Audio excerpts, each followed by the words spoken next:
Good morning, good morning. Welcome to Coffee with the Pastor. I'm Pastor Samuel Stratton. Glad to be back with you. We want to take the time out this morning to thank you for tuning in with us. And we pray that what we have to say to you today, that it will be a blessing to you, and that you can carry it on in your life and spread it to someone else.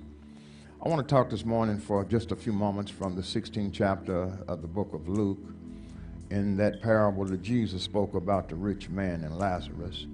And I want to just subtitle that, where he talked in the 16th, the 19th through the 31st verse about that parable. I want to paraphrase it to talk about don't be fooled. We live in a world that is forever false advertising. There is a great part of misinformation going on in the world in which we live, where people are evading the truth and they're spreading lies, and people are buying into their lies, and it's ruining people's lives. It's giving people's mind the wrong conception of really what reality is all about.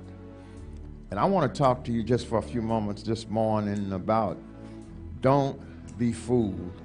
Oftentimes when we look at our TV and we see advertisement, or if we are on our electronic devices, depending on the website that we're on, sometimes advertisement pops up.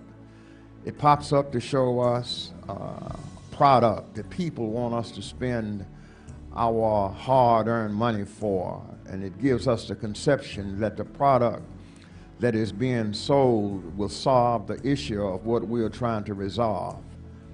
And so many times we'll spend our money without really thinking, or really without looking into what we're doing, because we've taken the word of what somebody else has said. But I want to tell you, don't be fooled.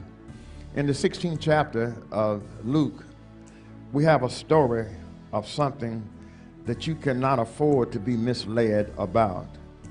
It's about eternal security, and it's about your soul. It's about a cycle after the cycle of life has completed, that when our spirits go back to God, and that when our bodies return back to the dust, the transformation that is going to take place.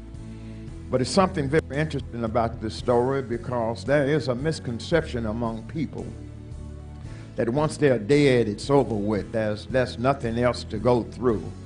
But I want to reinforce the fact that I am a Christian. I am a believer that heaven and hell are two real existing places.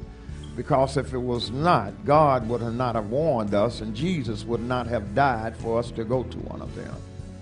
So in this story, we see about a rich man, a man that had everything. He had fine clothing. He had good food. He lived in a fine house. He must have lived on a hill, because the Bible teaches us that the beggar Lazarus laid at his gate. And this rich man was so caught up in himself. He was so fooled by what he had, and he thought his money gave him security. His fine clothes made him look good. His house made everybody ride by and take a look at. But what this man didn't have, he didn't have Jesus. And this story and this parable that Jesus told is that one day Lazarus had died. And when Lazarus had died, he had gone to heaven. And the rich man had died, and the rich man had gone to hell. And the rich man lifted up his eyes and looked toward heaven, and he saw Lazarus, and he was in a tormented place, because he said, the place that I'm in torment. And I want to tell you, hell is a real place in torment. Hell is a real place for people that don't believe. Hell is a real place where Satan will reside. But there is another place that you can be in, and that's heaven. You can be in God's presence, and you can be around God and have the joy of God, which Lazarus received. He didn't have everything on earth, but he receives now everything that is in heaven. And I want to say to all of us today, don't pursue after things, material things that fade. Don't try to store up a bunch of treasures where thieves will break in and take them, and where rust and moth will get on them. What I want you to do is to make up your mind that you're going to give everything that you have to God, and you're not going to be misled by the fact of thinking that there is no heaven or no hell. There is a heaven, and there is joy in heaven. And I pray that these words will teach you and help you to understand. Don't be fooled, because everybody that speak words don't speak words that are wise words. So hear what the Lord has to say. Give your soul to God, and let God give your soul a resting place. God bless you. God keep you. Don't be fooled. Trust God.